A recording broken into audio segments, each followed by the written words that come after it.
We're just getting down with some of that fine music from the YouTube library. If you are a YouTube still playing creator, the music, man. Yeah, I love still it. Playing the music, I'm jamming. Me too. I was chair dancing. Hey, welcome to the First Layer. This is Ask for Help. This is your chance to get your questions answered about 3D printing, the problems that you may be having, the successes you have. We can celebrate. Is your audio super delayed? I don't know what's going on here. Hang on. Shouldn't be. Is my audio Refresh super your delayed? page. Sometimes that works. Yeah, refresh your page. Okay, so where was I going with that I don't train of know. thought? Your audio seems way off track with mine. I'm gonna have to check the live stream, but Okay. Mine looks fine from here. Maybe I don't know.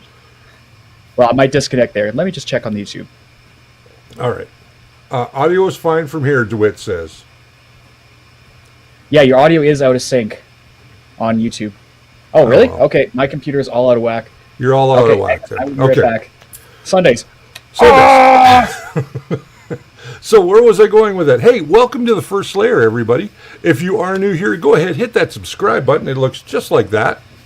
And you will get notified if you ding that little bell every time we do a live stream like this every Sunday afternoon, or we do a drop a new video.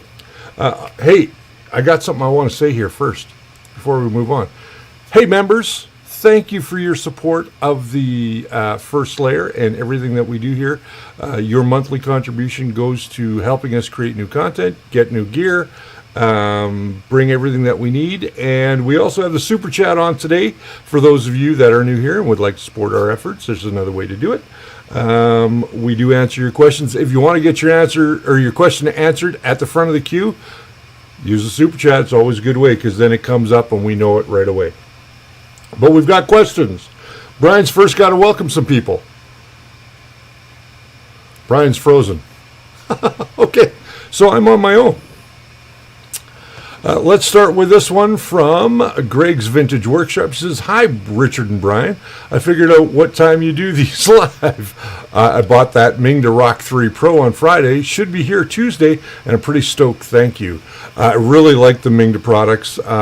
They are really a good competition for the Creality. They're going to do a lot for the community and for the availability of different printers.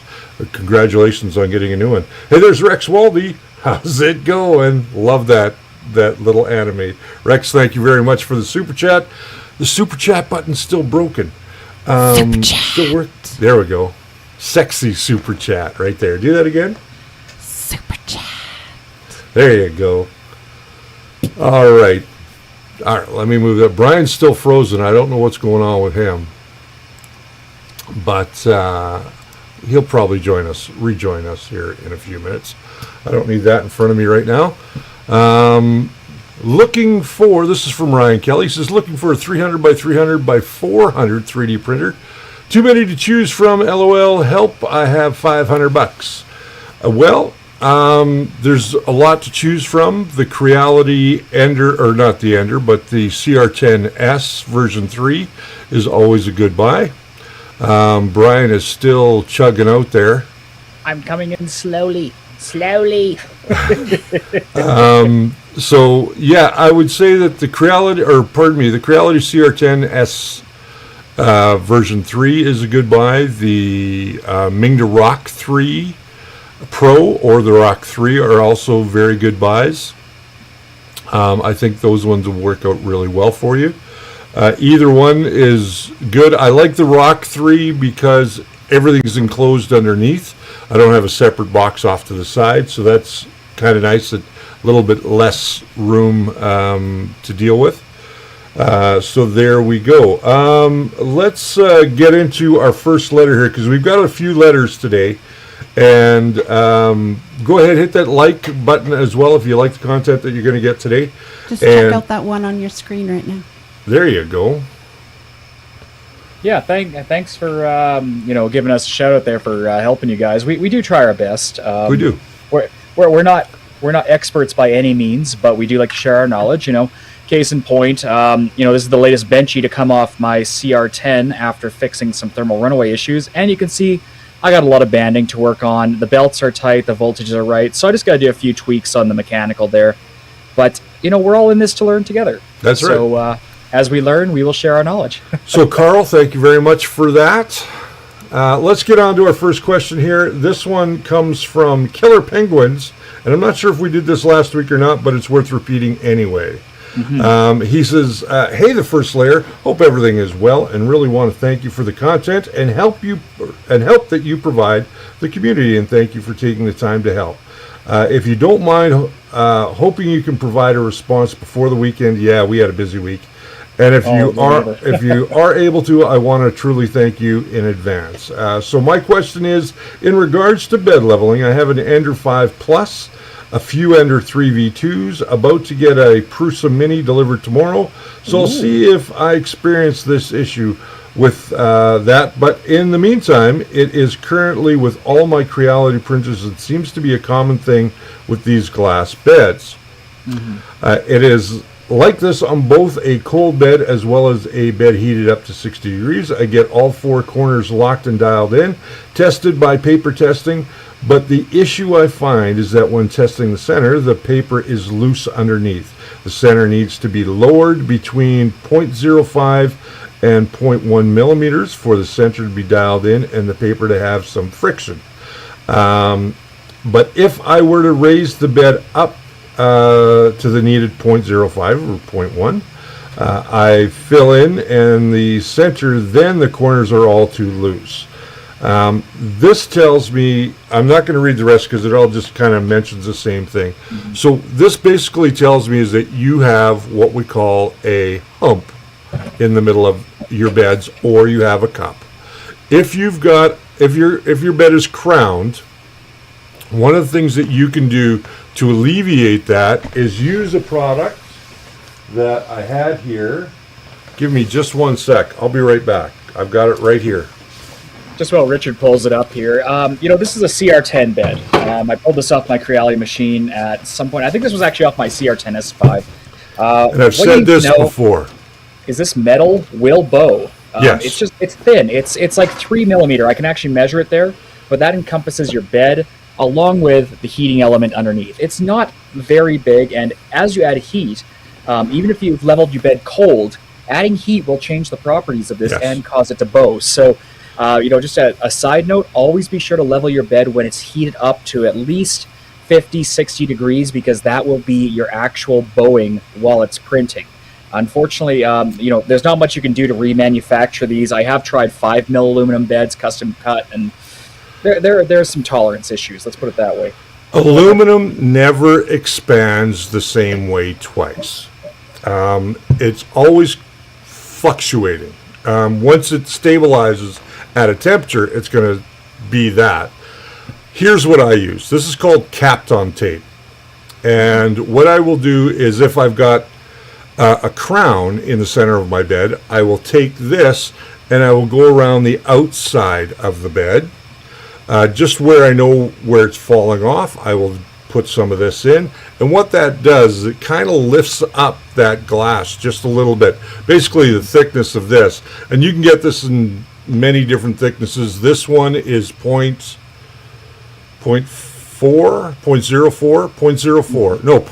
This is 0.4. So this is 400 micron thick. You can get it in 200 micron thick, which is typically what's sold at most 3D printing places and online. One of our people that we're working with sent me over this 0.4 mil, which is a little thicker.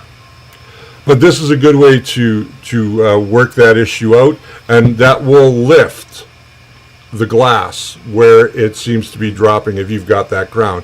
Now, Consequently, if you've got a bow, you want to put this in the center. You can get this in 10 mil, 20 mil, 50 mil, 100 mil. This is the 100 mil wide.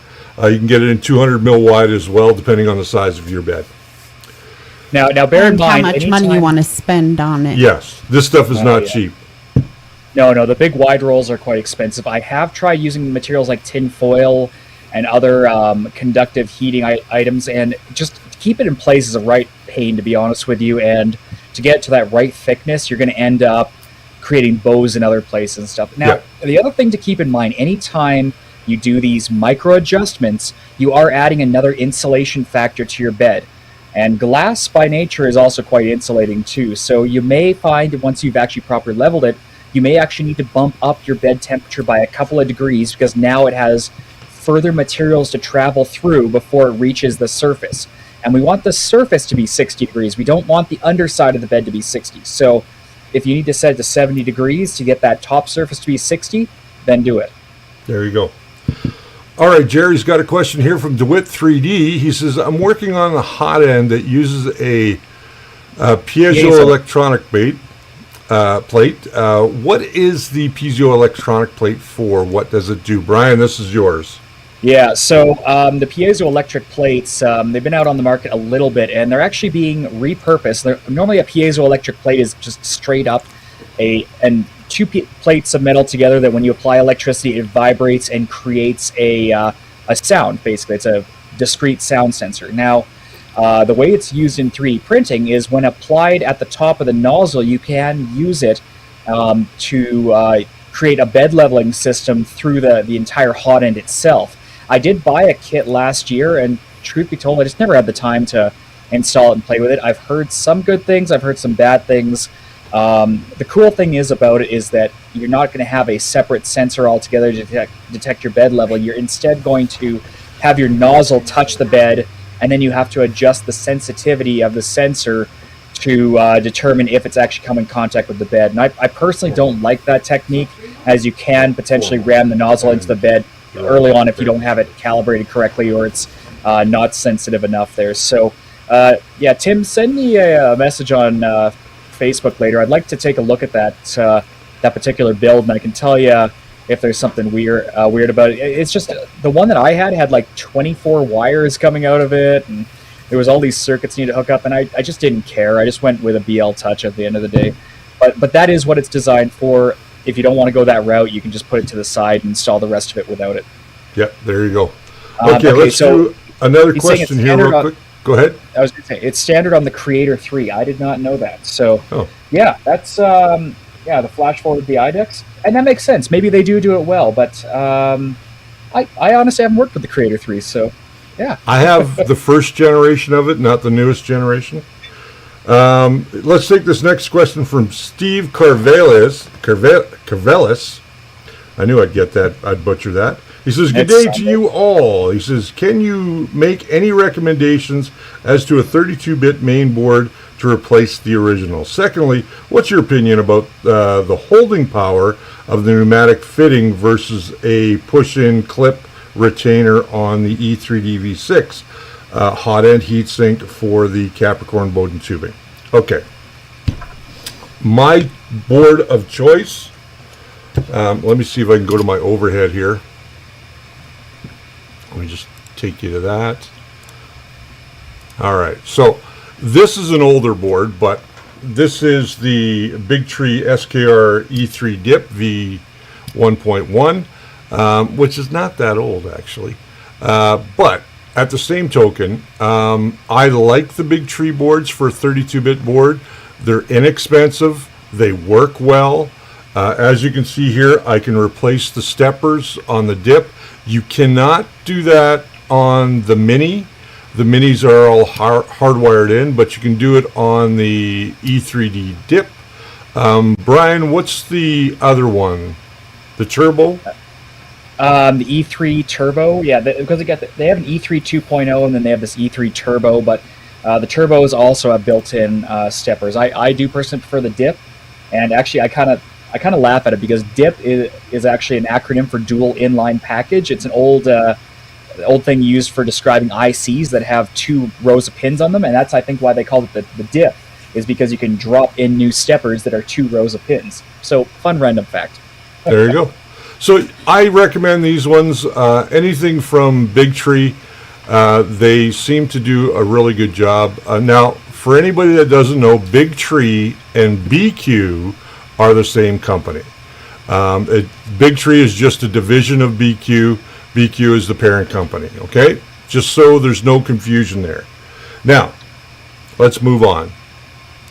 Yeah. All right, so the second part of that question... because they've been around for a while. That's what it is. And they do design a good motherboard. And I They won't do. lie, I don't think I have any machines left that runs any boards other than the Big Tree Techs. And that's not because, any sponsorships or anything. It's because they work really good out of the box for us. They do. They do work really, really well. Now, the next question deals with this, and I'm going to go back to the top down, or the next part of this question deals with this.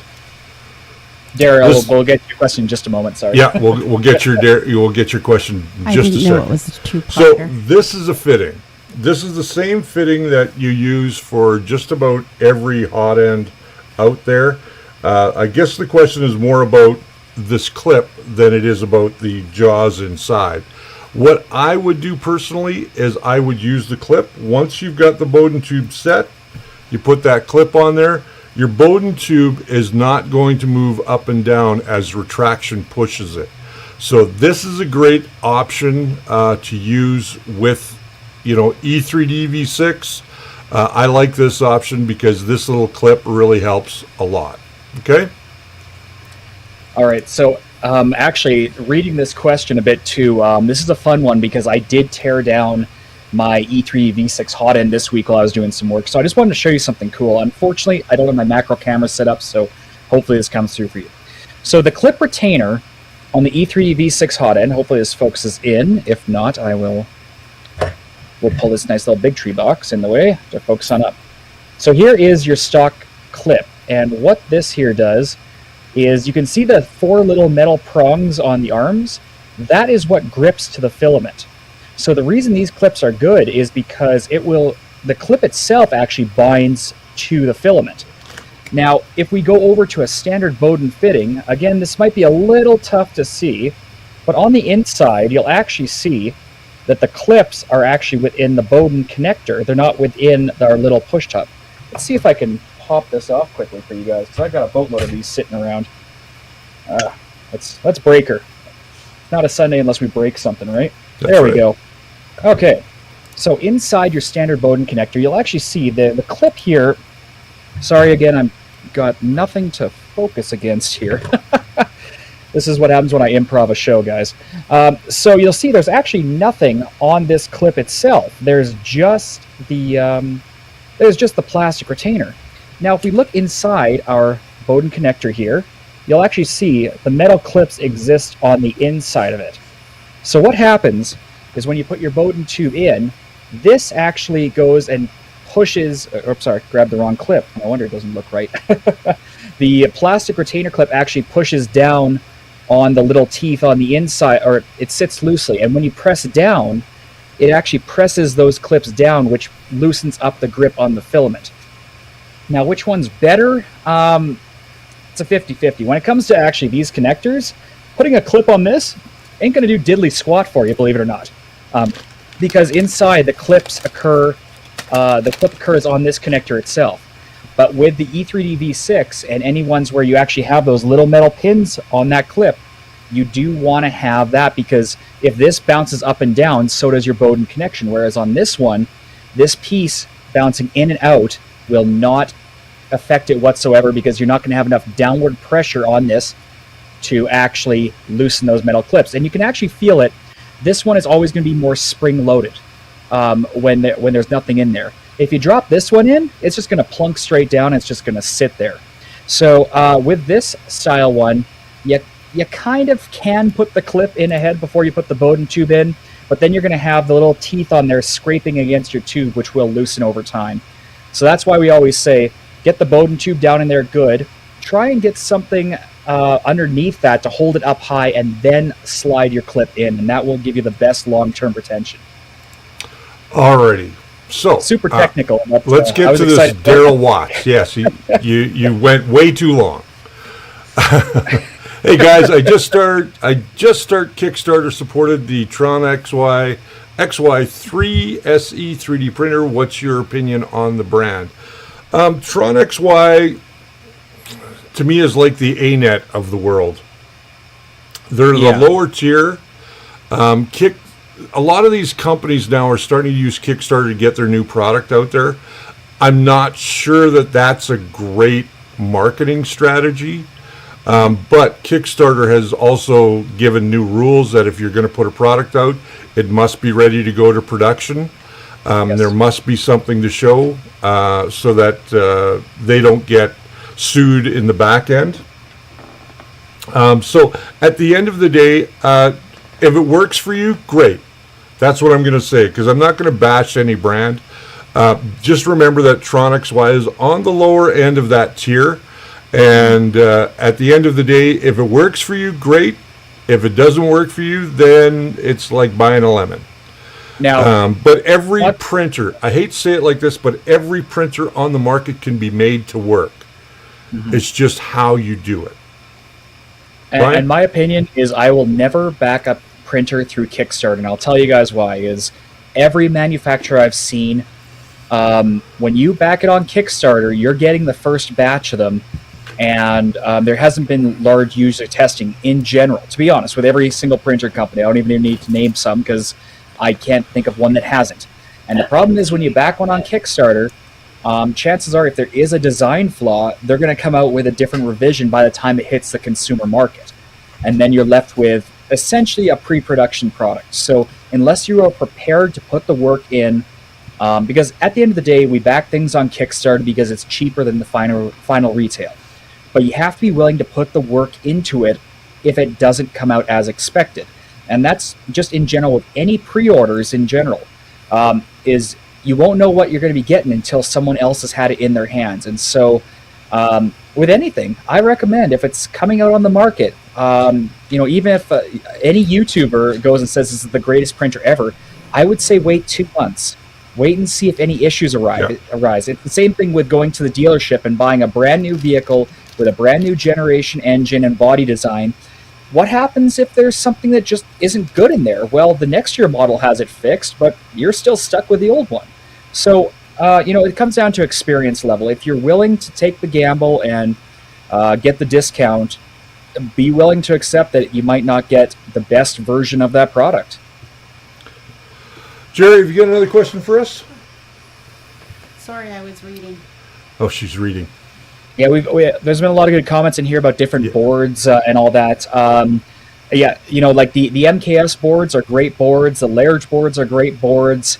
At the end of the day, I'm a tinkerer, and I know enough about electronic design to say that the Big Tree stuff will do what I need it to for the price point. And that's where I went that route. If you want to go get a Duet, you can get a Duet. Yeah, exactly. Depends on what you want to spend at the end of the day. Exactly. So the Scarecrow is asking, what's a good printer for printing ABS out of the box? I love that his photo is actually the Scarecrow from Wizard of Oz. Got to say that. I would say that if you're going to be looking at something that's strictly for printing ABS, first thing to look for is an enclosure. Now, I do like the Wanhao D6. It's a good printer. It's in its second or third generation now. So they fixed a lot of the early issues. The other thing is I would also look at, Flash Forge. I really like the Flash Forge with their dual heads. The Creator Max, which you've seen us demonstrate on the show a couple of times, and the Creator Max the Creator Max version 2. We have the version 1 and the version 2. The difference between the two of them, one is IDEX, one is not, but they both have dual extrusion. As we've seen, DeWitt has the B3, which apparently has a piezoelectric ABL sensor. Yeah, there you go. They all keep changing. Like for myself, I purchased the Wanhao D6 off of Richard, and it's an older machine, but man, does it print ABS well. So if you're looking at, maybe you can find a good deal on a pre-enclosed unit that's designed for ABS, that's a couple of years older for cheaper. You don't have to go for the bleeding edge to print ABS. Exactly. Yeah, look for a used one. That works. Let's go to the next question from Jackson Jones. He says, recently there's been a problem with the 4.2.2 Creality boards with UTouch up on why it is a problem and why it's making layer shifts. Thank you. I really don't know much about that new board. I do think there was a recall at one point, but I think they've solved the issue. Yeah, there was a lot of boards dropped out. I mean, the fact is, right now, their Del Facto is the 4.2.7 board. Again, this is the problem with jumping on these new boards when they come out, is there might sometimes be some issues, so you do want to wait a little bit for them to be on the market. Now, if you're seeing layer shifts, just in general, layer shifts can occur from a couple different ways. Yes. But most commonly, the issues I've seen is either a nozzle drag on the machine where your print is warping upwards and catching on the nozzle, or ineffective cooling on your steppers. And I open air my steppers and they're okay, but they do sometimes layer shift. The voltages could be wrong, but generally it's the nozzle catching on something. And you got to remember, a printer will they're not servos, they're steppers. So if you tell it to go 10 and it's 8, it'll think it went 10. So just take a look at your kinematics, make sure your construction's good, make sure your Z rods can move freely so that it is moving up the 0.2 millimeters per layer. And then just go and do some speed checks. If you're going too fast, it can shift, right? So make sure your acceleration is between 500 and 1,000 depending on your machine. Make sure your jerk value is low so you don't get vibrations. You basically have to do the kinematic work for the machine. It can't do it for itself. So if Jackson, if you have some specific details on what's going on, if you can send us maybe your config file, and we can just have a look, make sure it's not trying to excel at 3,000 millimeters per second, which is Marlin's default. Just make sure we'll make sure your settings are good there. Send us an email and we'll try to follow up with you. Greg just sent a quick question here about the Rock 3 Pro. Is it the same hot end? Yes, it's exactly the same hot end, and it is the same extruder. So these are not genuine. So it is a BMG clone or for the extruder. It is a dual gear extruder. So you are going to have to adjust some E-steps. This is something I did notice with them. I have sent them the fix, so maybe they've got it in the latest firmware. I don't know. I will check with them though. Now, the other thing about that is the hot end is a clone of an E3D V6. It works okay. I will be replacing mine with a genuine though. Brian? Now, just to understand with nozzles, for those of you who don't buy nozzles often enough, generally there's two styles. There's the MK6 and the MK8.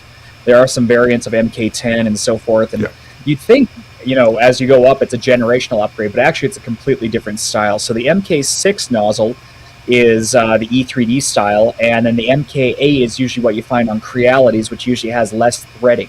Now, do we recommend going back and forth between those? Not usually, no. But if you're in a bind, the threading is the same thread measurement. So you can use a Mark 6 on a Mark 8, but your nozzle drops down, and then you can introduce some other headaches. Yeah. So make sure you research what your hot end takes, and then you can go onto Alibaba or something and order up a boatload of nozzles, because they are cheap to keep in stock. Just make sure that you match the right threading and the right length to your hot end so you don't have to recalibrate everything. Anything E3D is usually Mark 6, and then you can go all the way up to like 1.2 mil nozzles if you really feel brave. Now, there we go. Another question. This is from Antenna BC. Antennas BC. Oh, okay. Cool. What about manual mesh bed leveling? How hard is it to upgrade the firmware for this in an Ender 3 Pro V2? It's not that hard, to be perfectly honest with you, but manual mesh bed leveling, I don't typically recommend on that printer. Does yours have the BL Touch on it? Or some sort of bed leveling sensor? Because if it does, I would recommend that you go over to the Teaching Tech calibration tool, and once you've got it dialed in, use that calibration tool. I did a video recently for our members on how to level that bed and use that particular. He says no BL touch. So mesh bed leveling isn't going to do you a whole lot of good if you don't have a BL touch or some sort of bed leveling. So the mesh bed leveling is a feature where you can go and step through point to point on the bed manually and program in your own Z offsets. Here's the problem. If you're going to go that route, then you should upgrade to either silicon spacers for your bed or for fixed steel spacers. And the reason is because manual mesh leveling, it'll get you pretty far if you do have some slight deviances. But, with springs, those micro oscillations will change over time. Yep. And so you're basically going to have to manually redo that mesh leveling quite often, and it does become annoying. So, yes, you can enable it in the firmware. You're going to have to build your firmware again, and my only caveat is with an Ender 3 board, it does have limited memory, so you might actually go over the memory and need to turn off features to have that turned on. So that being said, when it's all said and done, it's a good feature for dealing with those micro deviations, but you're going to have to recalibrate it often if you have springs. So consider upgrading to fixed spacers if that's the case. All right, so our next question comes from Alan, and we've got some pictures to show here, so we're going to cut to those real quick. Let's go to the first picture. He says, hi there, guys. My name's John. Oh, but it says thanks, Alan. Okay. John, he says, I'm still learning about 3D printing. I have an Artillery Genius. I got into some issues with the motherboard Gen L version 1.0. That's a fairly old board. This is the one that came with the Artillery Genius. I've been trying to fix the problem, but I went into another problem. The drivers, I am not sure which type of them there are right. Which is the right one is it the TMC 2100 or the TMC 2130? And also the formula to calibrate them. I'm really confused with this. Any help will be appreciated. I'm looking at a resin printer. Okay, that's two separate questions. All right, so Alan is the next question. So here we have the Artillery. Let me turn Brian's audio back on, because his audio is off. Yeah, way to mute me, jerk. It automatically mutes you. I don't know why. Yeah. Okay, so this is the machine. If it's using an older Gen L board, the 1.0, that is a fairly old board. I think that's almost 3 years old now. So it is an 8-bit board, and I believe that one uses uses an ATmega 2560. Yeah. So the same as a Creality stock board on like a CR10, right? Except it has interchangeable steppers. So now he's got some pictures here of different steppers, or they're the same stepper. I don't know what series that is because I have no. That looks like an A4988. Yeah, it does, but I think it might be one step up, based on this right here, because usually the 4988s are green, typically. You can't get them in blue. Like generational upgrade. So basically, the question is which stepper, if you're replacing with Trinamics, you need to buy. The simple answer is the 2100. The 2130 is a smart stepper, and I have wired these in before in the SPI configuration to one of these boards, and you have to create, you have to twist together wires and create jumpers and Y joints, and it's a right mess. Whereas if you buy a 2100, it drops in like an A4988. Yeah. I believe the only difference, I'd have to check it a couple times, but you may need to invert your stepper direction when going from an A4988 to a Trinamic chip. But if you get the 2100, it runs in a mode called standalone mode, where the only thing that the firmware knows is that, hey, it's a stepper and it can take 16 microsteps. You'll then use the tiny hole on the board. You'll see on the 4988s in the photos, they've got a big variable resistor with a Phillips head.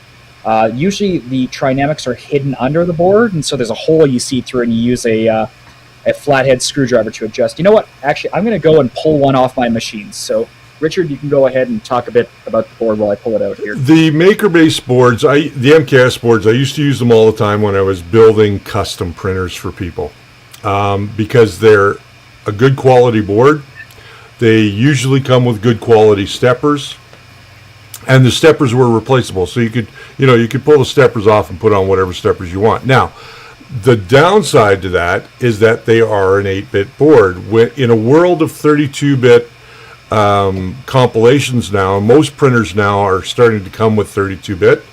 I would almost take this one completely out instead of just replacing the drivers. If you wanted to get a better board all around, I would move up to the Big Tree board. Not necessarily the smaller ones like we just showed you, but there are some other boards that they have in their lineup that are much better than or much bigger and have a few more ports on them. But this board's been around for 3 or 4 years now. So it's, again, 8-bit. Do you want to stay with 8-bit or do you want to go to 32-bit? That's a question you have to ask yourself. All right, perfect. Just got back here. Now, this is a genuine Waterot. Let's see. I'm going to have to get my focuser again. It's going to be one of those weeks, guys. Sorry about that. Okay, so here is a genuine Waterot TMC 2100 here. And you can see on the bottom side here, I'll flip it upside down so we can see it in the light here. But you can see there's a little hole beside that ground symbol there. So we got 3 holes, and then we got a slightly wider hole. Now, if we flip that over and take a look at the back side here, you'll actually see there's a little variable resistor there, but there's nothing for you to actually plug it in, screw on the bottom side. So if we flip it over, you're going to see a little hole, and there's you need a little flathead screwdriver to rotate it, and that's how you adjust your voltage, your VREF.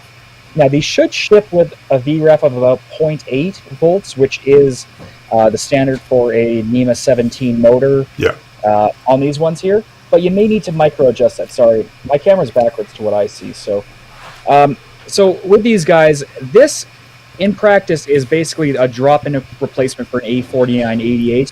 But the caveat is that your adjustable resistor on top is actually now on the bottom.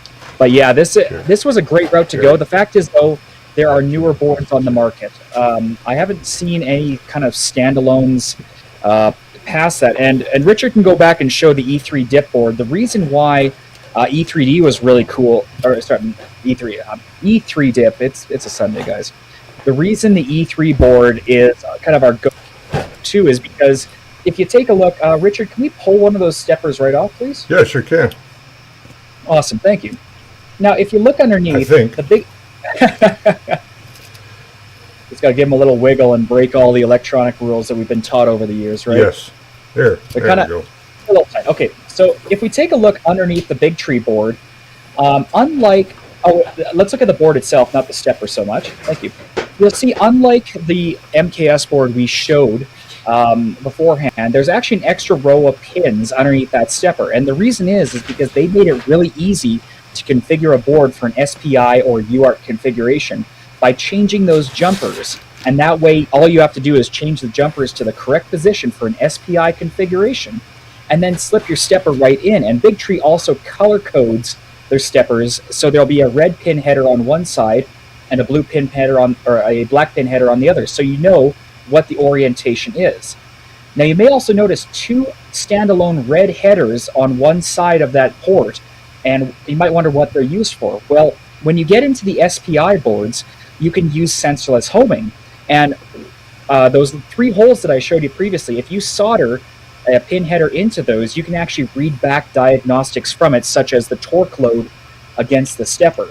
We personally don't really like sensorless homing for various reasons there, but it is an option. And again, it requires no extra wiring. It just plugs. See manufacturers adopt this methodology more and more as new boards come out. But as the MKS board does not have any of those jumper settings, you have to build your own jumper wires all over the board. And I'll find my photo one day of my original MKS Gen L and what I had to do. It was atrocious. So that's a bit of a crash course. We'll be going more into depth with steppers and their technologies in the future, so you better understand how this little chip makes your printer move. Yep. All right, Jerry's got another question here I'm sure of. There we go. This is from World Planet Gadget. He says, hello, first, thanks for all the info. My question is that if it's worth upgrading my Ender 3 Pro with a Micro Swiss all-metal hot end kit, and why? Thanks. Yes. it is. And I'm going to tell you why. Okay, let me go back to my upper camera. I've actually got one that I've rebuilt here. There we go. Here's the one that I rebuilt. I have to pull it out here. Hear all the mess in the background. Okay. I've got one right there. Let's switch over. Cut that. Turn Brian on. All right. So here we have standard Creality hot end. Now, in these hot ends, the way that they're built is they aren't made to handle much more than PLA. So if you want to go to other materials like PETG, ABS, other high temperature materials, where the problem lies is right in this throat right here. Because your Bowden tube comes down to this point inside the heated block, and as you can see here, if I turn it over, we have our heater cartridge right here and we have our thermistor right here. So as your Bowden tube, which is this guy right here, goes down to this point, halfway in, this Bowden tube is constantly getting heated. As it gets heated over and over and over again, it starts to break down. Now, the spec on these is that they're not supposed to start to break down this Teflon until about 245. But my experience over time is that constantly heating them will cause them to slowly break down. Now, with a Micro Swiss, they only go down to there. The rest of this piece in the heatsink is all machined. I wish I had one to show you, but I don't. All mine are in machines right now. So this Bowden tube never gets heated up, ever. So if you get any clogs or jams, they're going to happen in the throat, which is probably going to be right about here or right about here because you've got too much or you've got inadequate cooling going on. I've got an all-metal heat break nearby. Just give me 30 seconds and I'll grab it to show for comparison. So having a look at that, and this is why I recommend the all-metal hot end kits, because then you can go into higher temperature materials. Now, the other thing you're going to want to consider if you want to get into higher temperature materials is going with a higher end heater cartridge, like a 50-watt heater cartridge, and a proper thermistor that will handle and read those temperatures correctly. And you're also going to have to PID tune your 3D printer for the new hot end, okay? And Brian's gone off to go and look at something. So I hope that answered your question. Got another one there, Jer?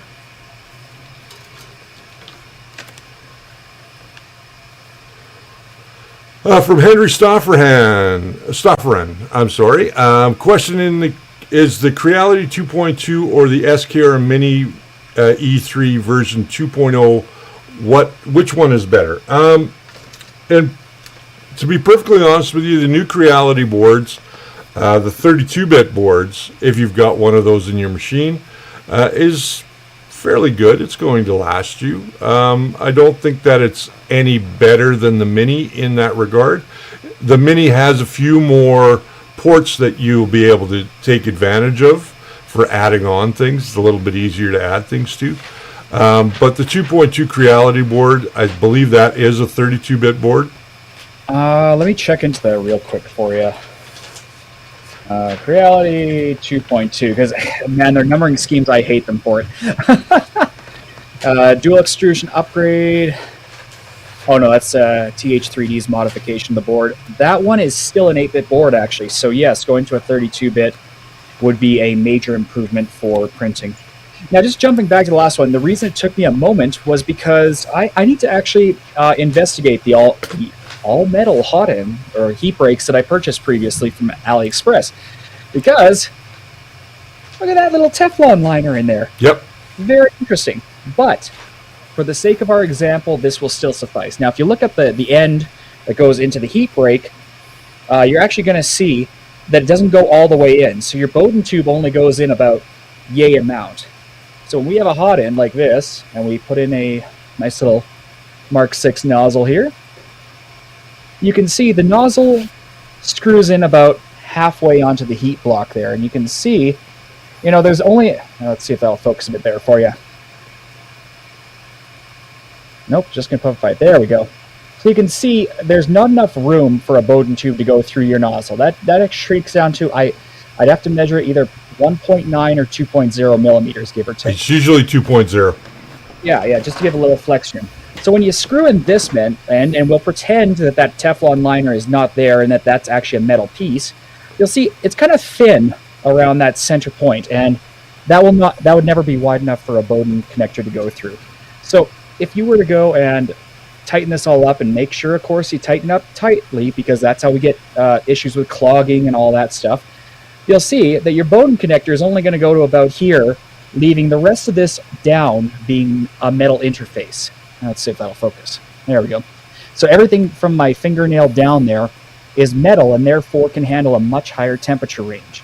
Now, if you think of a regular heat sink on like an E3D, all this threading here is actually within the heat sink where your fan is cooling. So by the time it touches the Bowden tube up here, it should be like within 50, 60 degrees Celsius. It should be quite cooled down. And if it's not, that's when you start getting heat creep and when you get clogging issues with all metal hot ends. So that's the caveat. Make sure your cooling is working well before you go with that upgrade path, because a lot of people try to, rule these all metal heat breaks out because they clog up, and it's because of heat creep.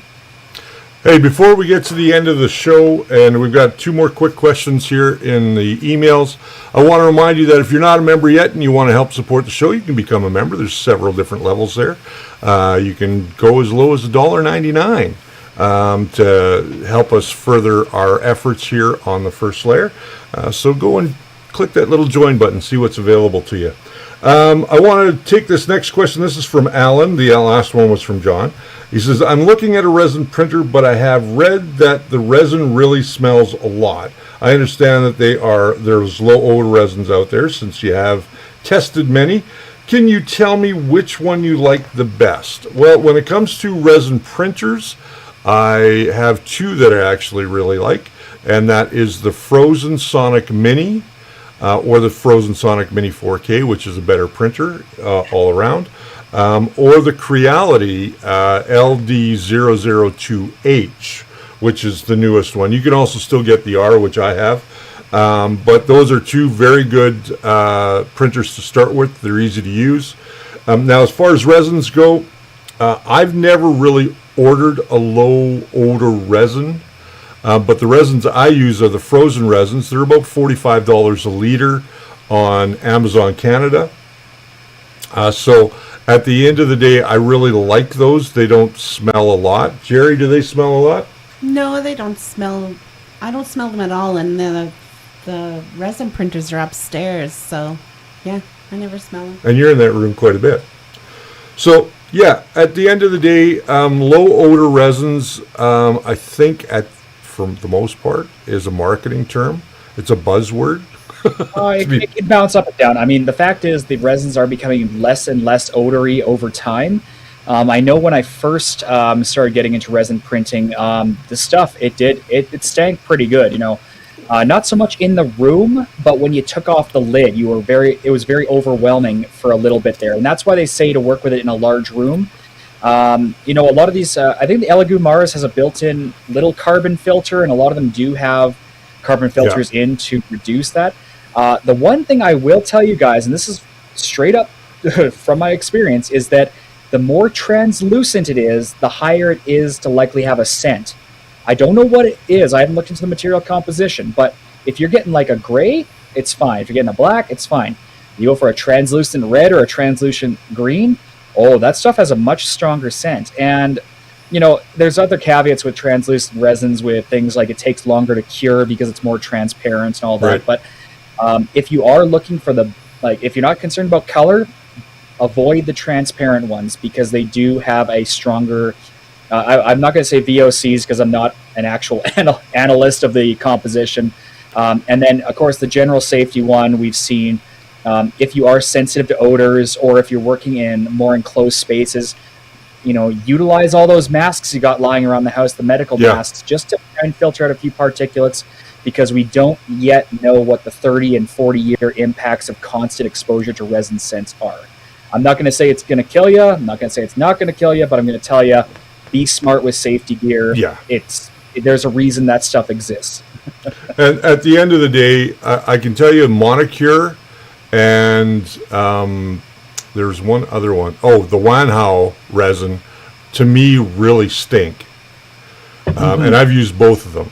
I do prefer the frozen resins. This is frozen resin right here. That was done in frozen resin.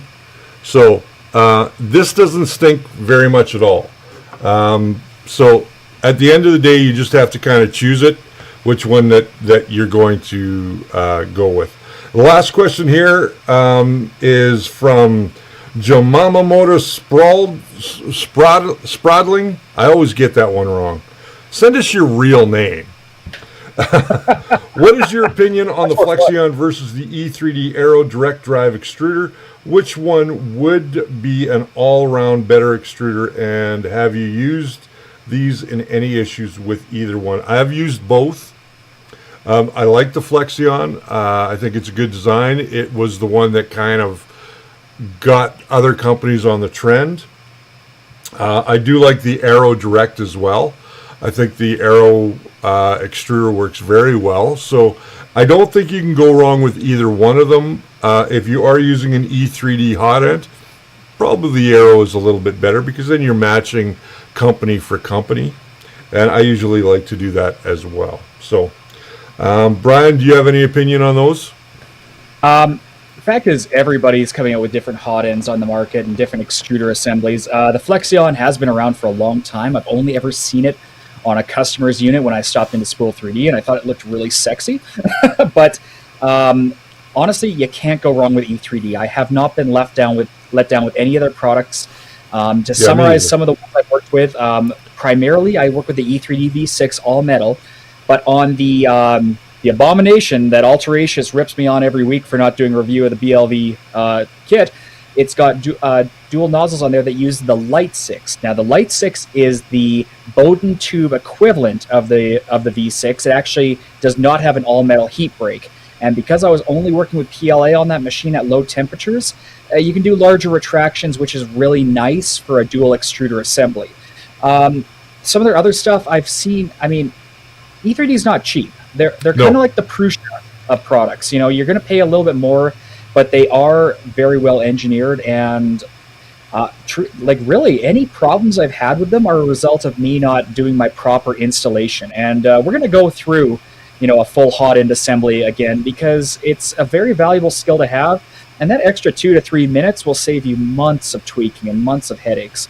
And that's when I'm talking about stringing and all that, that's the one caveat with all metal hot ends, is that with the retraction so low, stringing is much easier to work, much easier to get, if you will. Yeah. So we're going to kind of break down the hot ends in a future video. I'm going to try and see if I can get a guy with a water jet in town to cut some of these in half once fully built. Otherwise, we'll print some big props again for you guys there. But E3D is kind of a no-brainer. In fact, everything should be. And to show how good their engineering was, if I can buy a product on AliExpress that performs really well, that was just leveraging their design, and so they take shortcuts and maybe the threading's not as precise.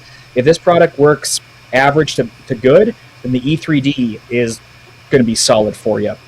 So Dominic Versetto is asking, any thoughts on the bimetallic heat breaks as reviewed by the CNC Kitchen? I have not. You just dropped that video like a day ago. Yeah, we haven't watched it, so I have no real opinion on it, but you can always trust Stefan over at the CNC Kitchen. We are going to try and get some here in the studio, and when we do, we will let you know how we feel about those. Henry Stofferin, thank you very much for the $5 Super Chat. Jerry? Super Chat. There we go. Super Chat. She's sexier than you are. Thank you very much for that, Henry, and we do appreciate it. We're going to take a couple of more questions here. We got about 5 minutes left So let's get on to another question from ST. He Yeah. says, hi, I was just wondering, is a BL Touch absolutely necessary for 3D printing? No. No, it's a That's cheat.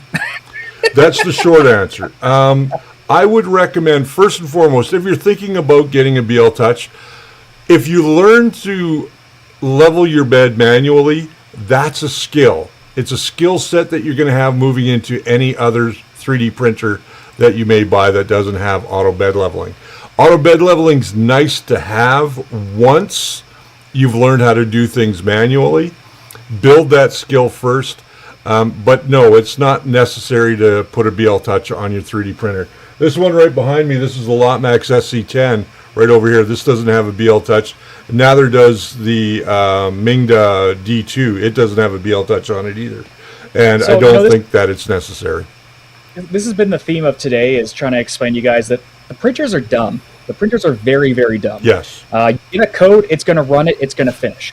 And then what we're trying to do now is add in features to make it more intelligent, right? So if your bed leveling's off, your printer doesn't know that. It's just going to keep on printing. So a bed sensor tells it, hey, you've got these deviations and we're going to try, emphasis on try, to compensate for that. It's not guaranteed going to compensate perfectly every time. Correct. But at the end of the day, if you do a proper mechanical alignment, you probably won't need a BL Touch. Now, as we spoke earlier about bed bowings, where your bed tapers up and tapers down, well, guess what? A BL Touch is much cheaper than replacing that bed. So if that's your only option, then if you get a BL Touch, your printer can use its Z motion to compensate for that and use a feature now called fade height to define a distance to which it tries to equalize that as it prints up the layers, so that at a certain point, unfortunately, the Benchy, I can probably show this on the Benchy. That'll probably work well. So, on the bottom of this one, it had bed leveling bouncing around, and sorry, it's very bright with this fill light up close. There was a bit of bouncing around, there's some vibrations, but I had the height set to about 5 millimeters for compensation, and we can reach that roughly around our little storage point on there. Let's see if that'll focus. Perfect. So this level, it's kind of hard to see right now, but that is buttery smooth, and that's because the Z-Rod is no longer moving up and down by a point it reaches there. It's printing flat. And anytime you can reduce motion on a machine, you're going to reduce vibrations. Yep. You're going to increase the consistency of the extrusion. And then your fade height, the lower you can set that number, the better and smoother the rest of the layers are going to be going up. And I think, it might be, and don't hold me on this, but you can see that line there. That, I believe, was actually the height I set at which it reached equilibrium again. And you can definitely see it became smoother after that point, but it had a rough ride getting up to there because I had some very high bed deviances up to that point. So it's basically a tool to help you cheat it a little bit, but it's why we say even if you have an ABL, you should still be using your blocks, you should be squaring up your Z gantry, and you should be leveling your bed either by manually tramming it by hand or actually using the built-in new Marlin tramming tools to help you get that proper bed level in the first place. Okay, Accord XTC question. I have a BL Touch on my Ender 3. When I do a print from Cura, it wants to take 25 points of measurements. Can that be changed to lower, and how? 25 points of measurement. You've got something going on in your firmware. I run 25 points on mine too, and it's just a personal preference here. So if you are working with firmware, I did reply to this in the chat here, but underneath your bed leveling linear bilinear section in Marlin in 2.072, you'll see it's around line 1284. It's got the number of grid points per dimension. Okay, and so what it does, it says max grid points X equals 5, and max grid points Y equals what we set X to. So to make this number quite simple, a number of 5 here means your bed is at equal distances from minimum to maximum travel, is going to do 5 points on the X and 5 points on the Y. So that would be a 5x5 or 25 points. Now if we change this to a 3, now we're going to get a 3x3 grid, which is going to be 9 total points. Now, why would you set this number high, you may ask? Well, if we set a number in here like 15, it's going to take forever. It's going to do, I think, 225 probe points. However, it's going to know the exact deviances on every few millimeters of your bed. Now, you don't want to run this before every print job because that might take 35 minutes to level the bed.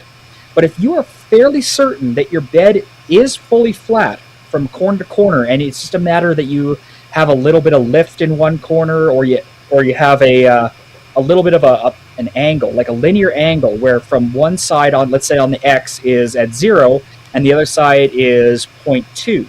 Then you only need 3 points, because it's going to probe all the corners and the center of the bed, basically. It's going to do that little rotation. Now, if you go for a 5, it's going to go and do a 5 across. And again, this comes down to how good your bed is. So if your bed is fairly smooth and flat, then you can probably reduce this down. But I do like 5.